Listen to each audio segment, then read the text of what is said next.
Tell that story that you shared with me a couple of years ago about the vaccines that Gates sent over supposedly for women that, I don't know, was to control birth control or what? I don't well, yeah, exactly. that's another, I mean, I think the real tell was what happened with the DTP vaccine, which is diphtheria, tetanus, and pertussis.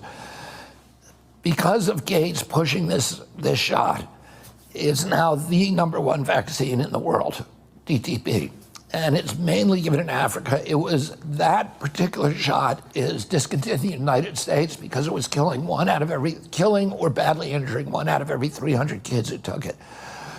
We ended it in Europe and the United States, but Gates is giving it to every kid in Africa. And in 2017, he asked the Danish government for money to support this program, and it said, we've saved 20 million kids. The Danish government said, can you show us the data? He couldn't. So the Danish government went and did its own study, and they had records of 30 years of this vaccine in a country called Guinea-Bissau.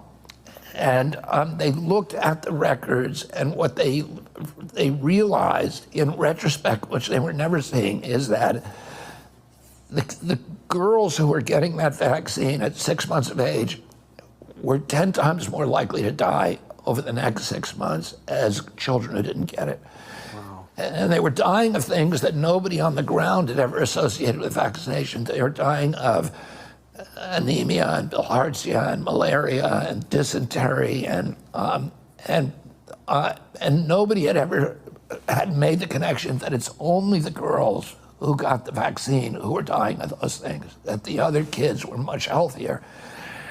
And the Danish government had retained the greatest vaccine scientists. All of them were pro-vaccine. A guy called Peter Aaby, who's like a deity in that space, and another guy called Sigrid Morgensen. And a whole team of scientists knew that, and those scientists started speaking up and saying, you got to discontinue this vaccine, and their careers, Gates made sure their careers were destroyed. So that's